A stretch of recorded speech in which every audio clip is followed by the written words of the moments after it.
말씀을 나눠야 되는데 제 안에 막 이렇게 예배 전에 마음을 빼앗기는 부분이 있어가지고 좀 기도하느라고. 그런즉 깨어있으라 라는 제목으로 같이 말씀을 나누기 원합니다. 우리 함께 인사하겠습니다. 예수님 부활하셨습니다. 네, 축복합니다. 우리가 저 여러분을 구원하기 위해서 대가를 지불해 주시고 또 승리하신 이날에 우리 오늘 이 마태복음 25장의 말씀을 계속 보면서 이제 우리가 몇 달 동안 보아왔던 이 하나님 나라에 대한 비유에 대한 말씀을 이 25장을 시작으로 이제 마무리, 오늘 끝나는 것이 아니라 이제 슬슬 마무리해 보려고 합니다. 종말에 대한 왜곡을 특별히 오늘 정리하면서 주님의 오심과 이 종말이라는 주제를 우리가 살펴보게 될 텐데, 여러분 교회사를 보면 이 종말이라는 주제를 다룰 때에 아주 치명적인 잘못을 해왔던 것들을 우리가 볼 수 있어요. 주님의 오심과 관계된 이 주제를 다룰 때에 여러분 지역과 역사는 달라도 반복해서 해왔던 실수가 있어요.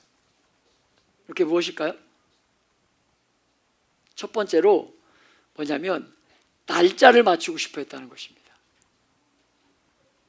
이런 무리들이 나올 때는 여러분 거짓 교사라고 보면 틀림없습니다. 주님께서 말씀하시기를 그날과 그때는요 주님 자신도 모른다 이렇게 말씀하셨어요. 나도 모르겠다고 말씀하셨다는 거예요. 하나님과 동등됨을 취할 것으로 동등되시는 그분께서 모른다는 사실이 사실은 말도 안 되는 거죠. 그런데 그날과 때는요 성부 하나님께만 속해 있는 것처럼 그렇게 말씀하셨다는 거예요.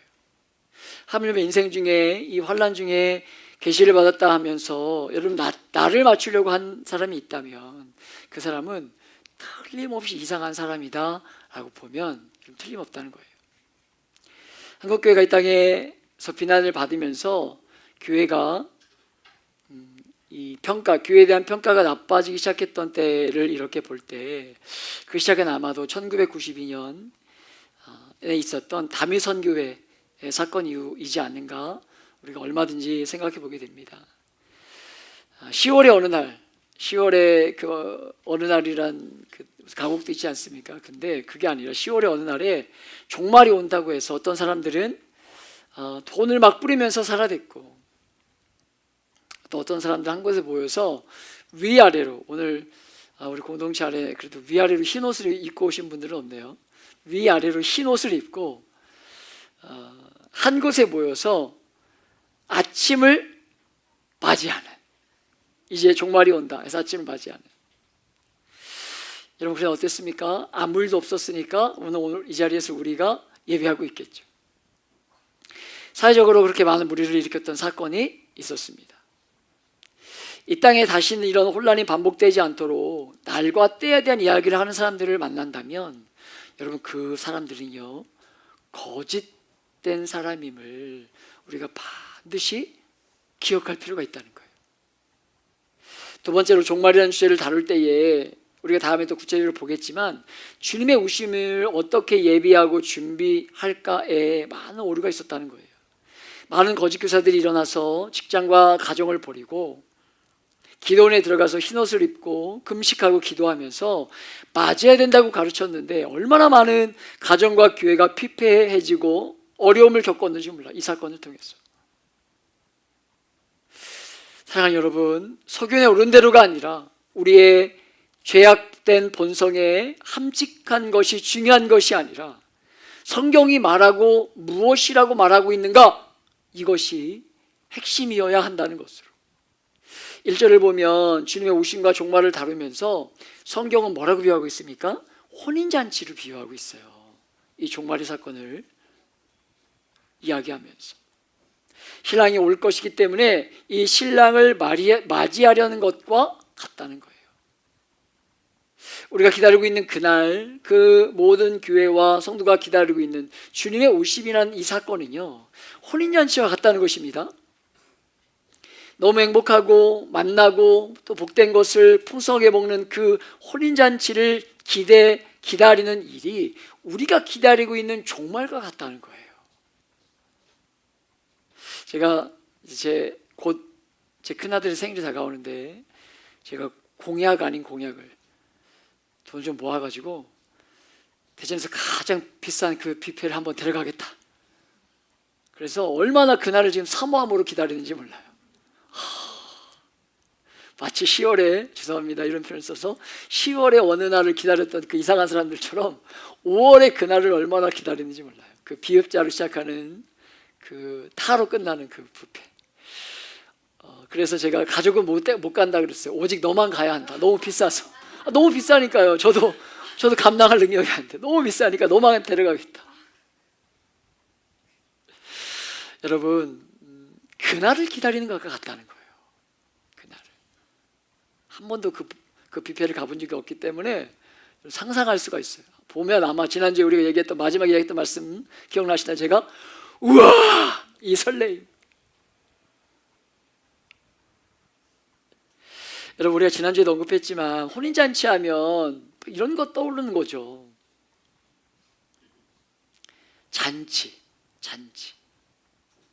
우리는 풍요로운 시대에 살고 또 결혼식에 가며 뷔페를 경험하기 때문에 잔치집이 뭐 특별할 것이 있나 이런 생각들을 가질 수 있지만, 여러분 당시에만 해도 이 혼인잔치 때는 1년에 한 번 먹을까 말까 한 음식들을 준비하는 그런 시간이었다는 거예요. 그리고 놀이문화가 없던 시대이기 때문에 결혼잔치는요 정말 마을의 큰 잔치였습니다. 그래서 모든 사람들이 이 설레임을 가지고 기다렸던 시간이었다는 거예요. 작년에 우리 공동체 아이들이 우리가 공동체가 전부가 다 제주 비전트립을 다녀오지 않았습니까? 가기 전에 그날을 사모하면서 우리 아이들이 얼마나 그날을 기다렸는지 몰라요. 그리고 다녀온 이후에 우리 아이들 입술에 나오는 고백이 뭐냐면, 또 언제 가요 목사님? 또 비전트립 언제 가요? 비전트립 하면 이퀄 제주도인가 생각하는 것 같아요. 아이들이 너무 쉽게 생각하는 것 같아요. 제주도를 그렇게 생각하는 것 같아요. 기대감을 가지고 있어요. 언제 또 갑니까 목사님? 이게 아이들이 저에게 늘 하는 질문이에요. 또 가고 싶다고. 여러분, 그렇게 기다리는 그 사모함 같은 그 한날을 사모하면서 인생을 살아가는 그 사람들이 바로 성도들이라는 거예요. 성도들. 우리는 그저 이 땅에서 최선을 다하면서 사는 무리에 불과한 것이 아니라 우리의 어떤 최선으로도 도무지 비교할 수 없고 흉내낼 수 없는 너무나 영화롭고 복된 그 날을 우리는 기다리고 있는 거예요. 그 날을. 그런데 오늘 말씀은 이렇게 주님의 오심을 기다리는, 혼인잔치를 사모하며 기다리는 저와 여러분의 삶에 무엇을 이야기하고 있냐면, 지혜로운 자와 미련한 자가 있다, 이렇게 얘기하는 것입니다. 제대로 그날을 사모하는 자와 모양은 갖추고 있는데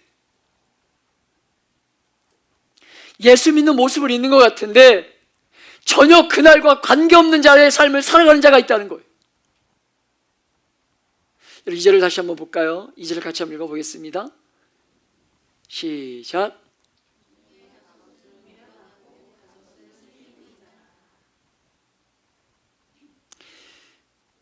끝인가요? 미련한 자들은 등을 가지고, 3절입니다.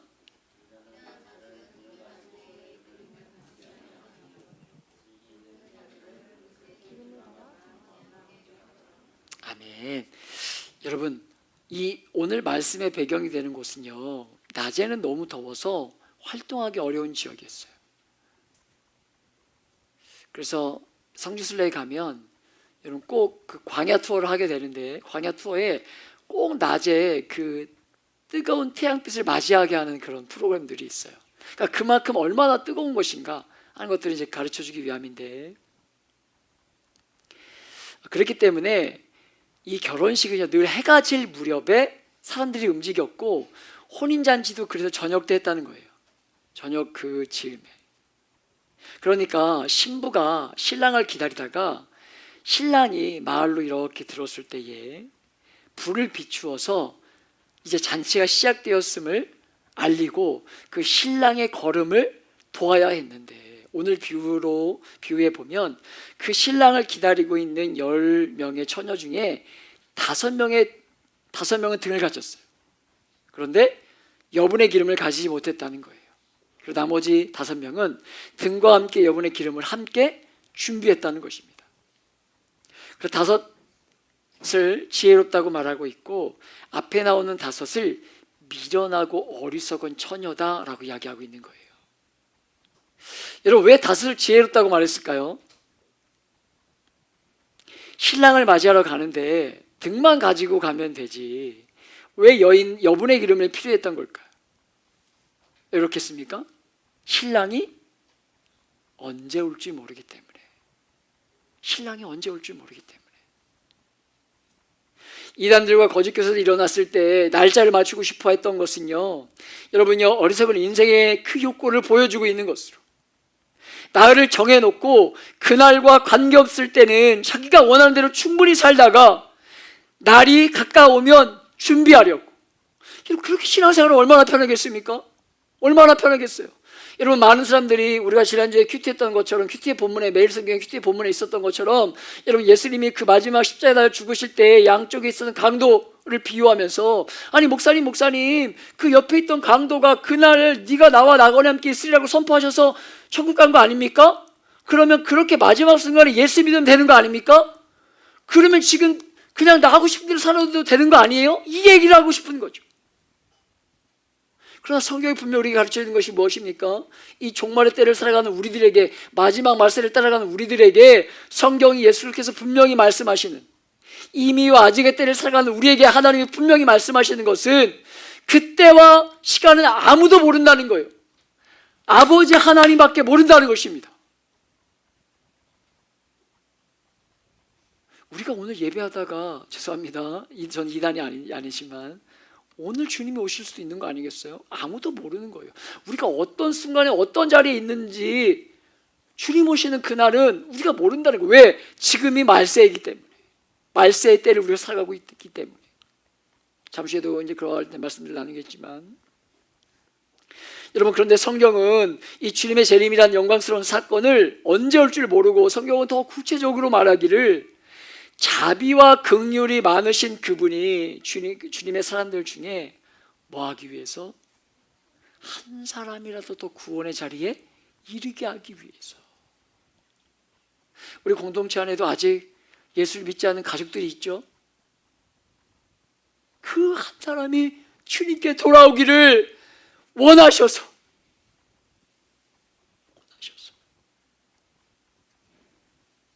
그때가 자꾸 지체되고 기체하고 계신다는 거예요. 그러니까 우리가 뭐하기 때문에 우리가 그 시간을 조율할 수 있는 것이 아니라, 그때가 예수 그리스도의 은혜로 더뎌지고 있다는 것들을 우리가 은혜로 받아들일 수 있어야 된다는 것입니다. 그러니까 기회가 될 때 우리가 정말 슬기로운 처녀 같은 삶을 살아가는 거 너무나 중요하다는 거예요. 이미 벌써 와도 되는데 그때를 지체하면서 기회를 줘서 한 영혼이라도 더 주님 앞으로 은혜 안으로 들어오도록 때를 지체하고 있을 뿐인데, 오늘 이 두 무리, 5명의 슬기로운 처녀와 5명의 어리석은 처녀. 슬기로운 처녀들은 신랑이 늦더라도 계속 이 불을 밝혀서 신랑이 가야 할 길을 밝혀내는 일을 실패하지 않도록 등과 여분의 기름을 함께 준비했던 반면에, 미련한 처녀들은요, 등을 가지고 나가기에 준비하는 것 같기는 하지만 실제적으로는요, 전혀 준비가 되지 않고 있었다는 것.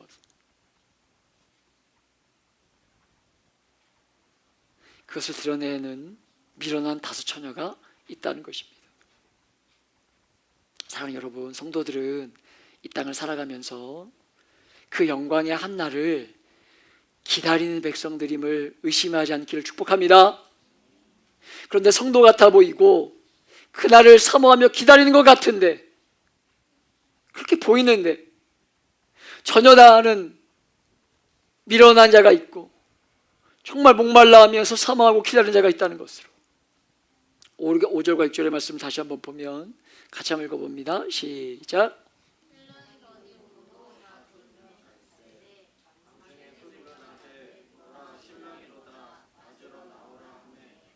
여러분, 신랑이 더디우니까 다 자고 있어요. 제가 박사과정 공부하면서 서울에서 1시 반에 이렇게 도서관에 있다가 출발하면 집에 오면 제 아내가 이렇게 막 깨어가지고 2시 반, 3시 깨가지고 막 목사님 오셨어요?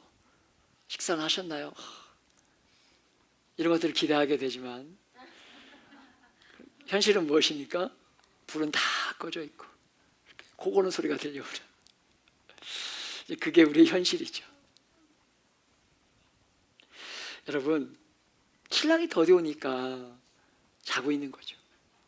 예수님이 재림이라는 주제를 다룰 때에 성경이 언제나 강조하는 것은 무엇입니까? 깨어 있으라. 깨어 있으라. 13절에도 보면 그런즉 깨어 있으라 너희는 그날과 그때를 알지 못하느니라 입니다. 종말이라는 교훈이 주는 이 말씀의 핵심은요, 늘 깨어 있으라는 것인데, 그런데 오늘 5절과 6절에서 보는 것처럼 신랑이 늦게 오니까 자는 거예요.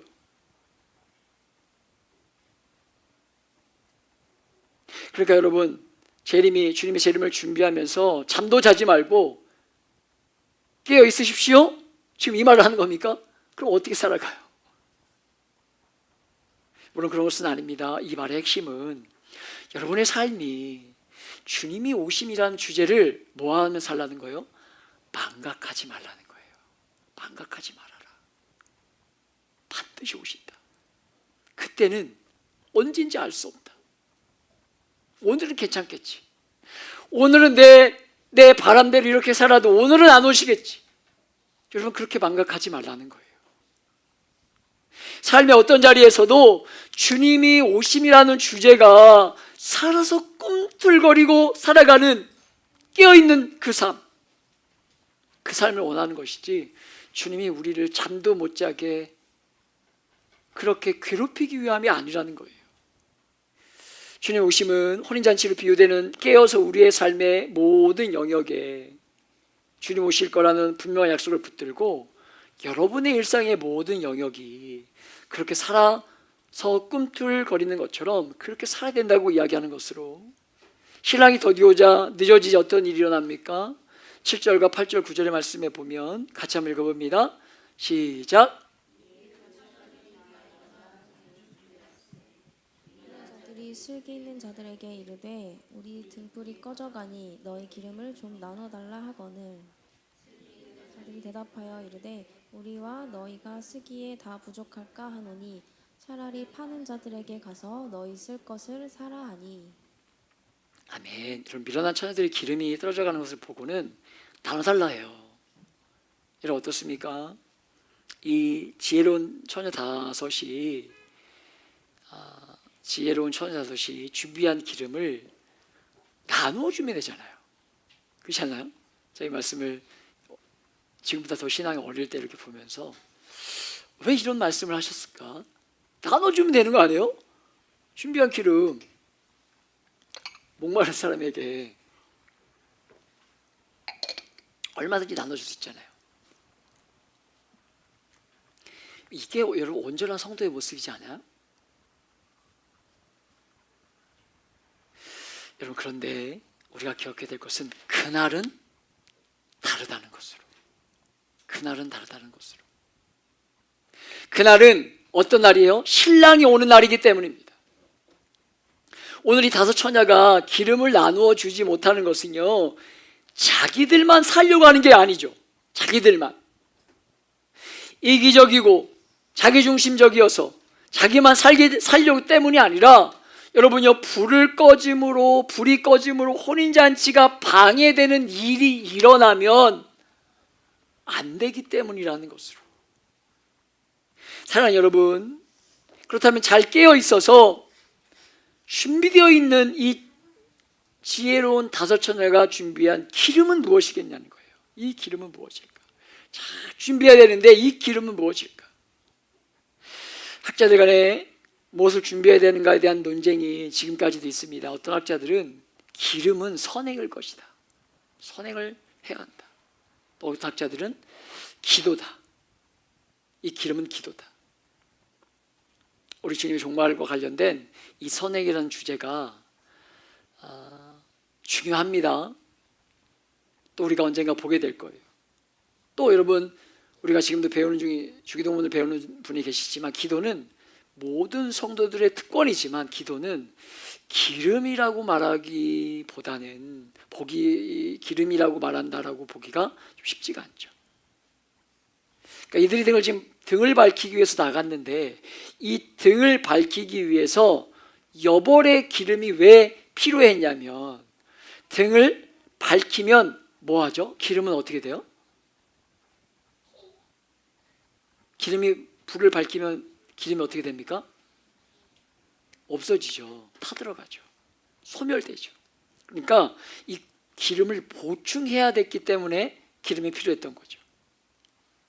이 기름의 특성은, 그러니까 기름의 특성은 보충되지 않으면, 새로워지지 않으면 고갈될 수 있는 무언가라고 할 수 있다는 것으로, 여러분, 그래서 이것을 얼마든지 믿음으로 유추해 볼 수 있다는 거예요. 왜냐하면 우리는 믿음으로 구원받고 믿음으로 하나님 나라에 들어가기 때문입니다. 그런데 이 믿음을 여러분이 불신자의 삶에 있다가 뭔가 이렇게 임팩트 있는 불이 한번 번쩍하면, 그래서 주님을 만나게 되는 사건이 있으면 그것으로 성경은 우리에게 충분하다라고 이야기하잖아요. 주님을 인격적으로 만난 이후에 여러분, 우리가 끊임없이 공동체가 양육을 하는 이유가 무엇입니까? 양육받아야 되는 이유가 무엇이에요? 누군가로부터가 아니라 주님으로부터 늘 양육받아야 되는 이유가 무엇입니까? 여러분, 제가 올해 목사 안수 11년 차고 개척 10년 차인데, 올해도 끊임없이 저는 훈련의 자리로 나아가요. 저도 가기 싫어요. 누가 보내서 가는 거 아니에요. 훈련 받으러 가면 피곤하고 잠자리도 불편하고 훅 오는 사람이랑 자야 하고 사람도 잘 맞지 않고, 전 내성적인 사람이라서 누가 어울리는 거 잘 못하는데 말 섞어야 되고 얼마나 불편한지 몰라요. 내 돈 내고 가서 혼나야 되고. 그럼에도 불구하고 끊임없이 저는 1년에 한 번씩 어떻게든 훈련 자리로 저를 두려고 그래요. 그 자리에 저를 두려고 합니다. 주님을 닮아가기 위해서. 여러분의 자신을 끊임없이 훈련 자리에 두는 것은요, 여러분요, 주님을 인격적으로 만나면 끝나는 게 아닙니다. 어린아이 안에 분명한 자람이 있어서 건강한 자람이 일어나지 못하면 여러분요, 나이만 먹는다고 어른이 되는 거 아니에요. 나이만 먹는다고 어른이 되는 게 아니에요. 훈련을 통해서 자람이 있어야 돼요. 자람이. 끊임없이 주님 앞에 자라고 주님 앞에 머물러 있어서 내가 주님 앞에 어떤 존재인지를 발견하지 못하면 여러분요, 건강한 신앙이라고 말할 수가 없는 거예요. 여전히 나중심적인 삶을 살아갈 수밖에 없는 거예요.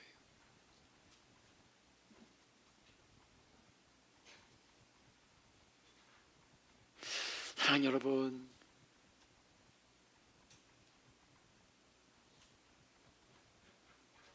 이 믿음은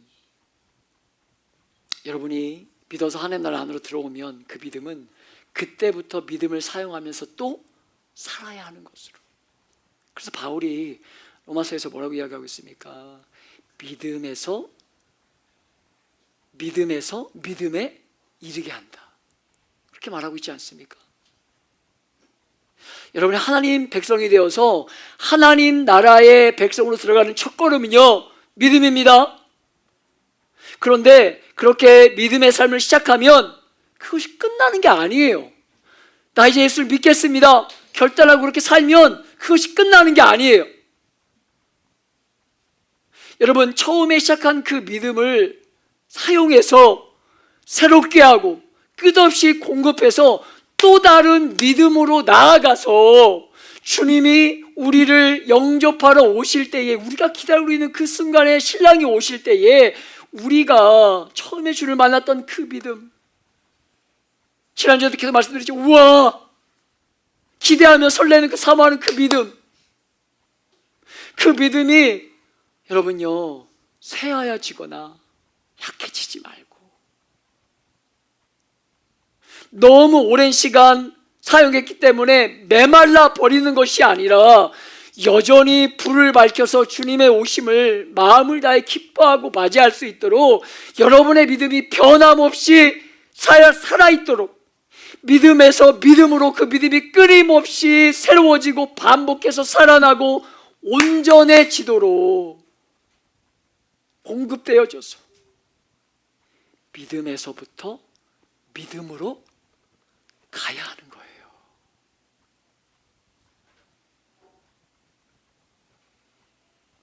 사랑하는 여러분, 너무나 중요한 소중한 사람을 만나서 결혼을 해서 가정을 이루면 그때부터 인생이 행복하고 좋은 일만 가득하시던가요? 소중한 사람을 사랑하고 선물로 주신 귀한 가정을 귀하게 여기고 하나님이 정말 맺어주셨다 믿는 그 귀한 배필을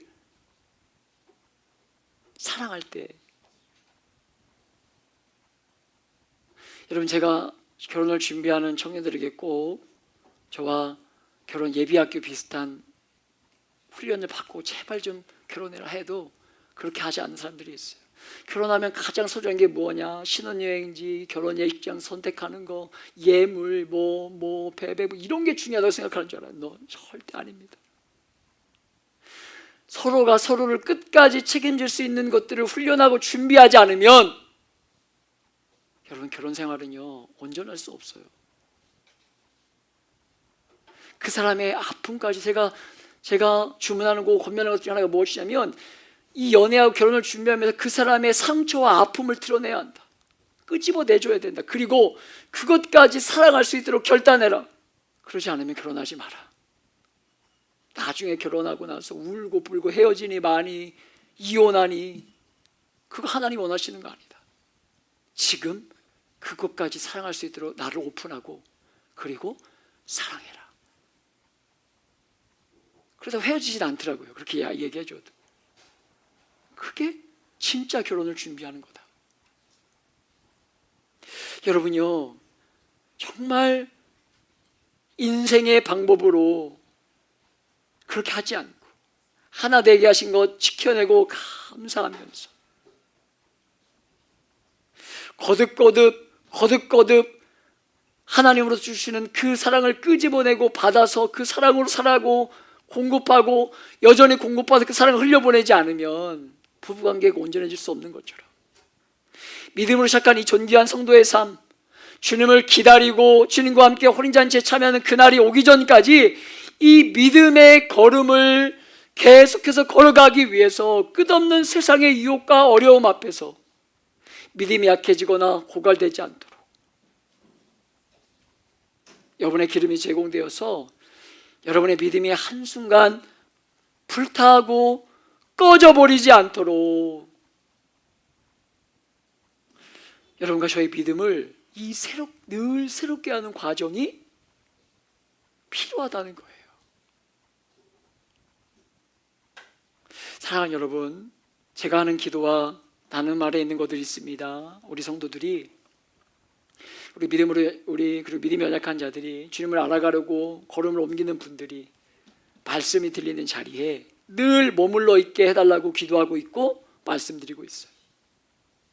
여러분, 왜 그렇게 해서 그런 말씀을 드리냐면 여러분이 직장의 일로 정말 개인적으로 급한 사정으로 혹은 여러 가지 일들로 인해서 한 주, 2주 정도 예배자를 지키지 못하는 것 제외하고 특별한 이유 없이 3주 정도 예배를 빠지면요, 그 다음부터는 예배의 자리에 머무는 것이 어색해지고 가고 싶지 않은 마음에 더 마음이 빼앗기게 되고 이런 것들 제가 너무 많이 보았어요.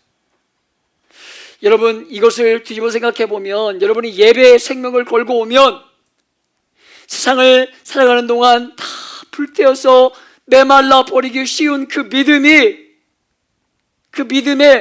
담력을 얻게 된다는 거예요.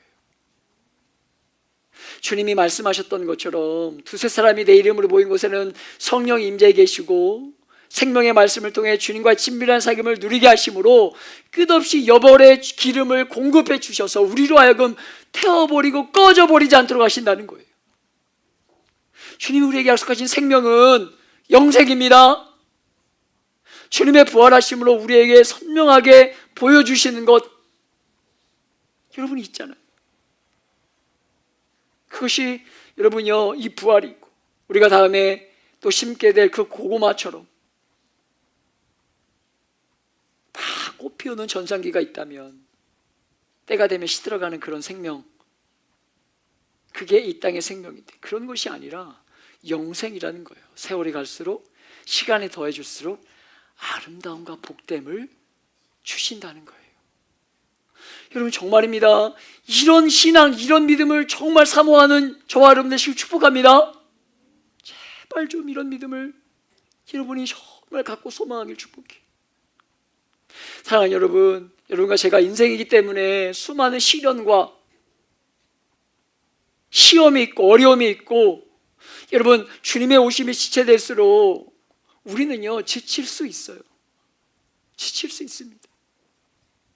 그러나 그것이 전부가 아니기에 주님 오실 그날에 마음을 기울이면서, 주님 오실 그때에 믿음으로 나를 영접하는 주님 앞에 믿음의 기름이 메마르지 않도록 하나님 앞에 어제와 다른 오늘, 그리고 오늘과 다른 내일, 끝없이 믿음의 기름이 더해져서 메말라 버리지 않도록, 성도는 이 땅을 그렇게 살아가도록 부름 받은 자임을 잊지 말고 살아가는 저와 여러분 되시길 축복합니다. 우리 정말 좀 그렇게 살아가 보십시다. 그렇게 주님의 부활하심을 기뻐하며 이 부활에 참여하는 이 복된 한 주간의 삶이 되시길 예수님의 이름으로 축복합니다.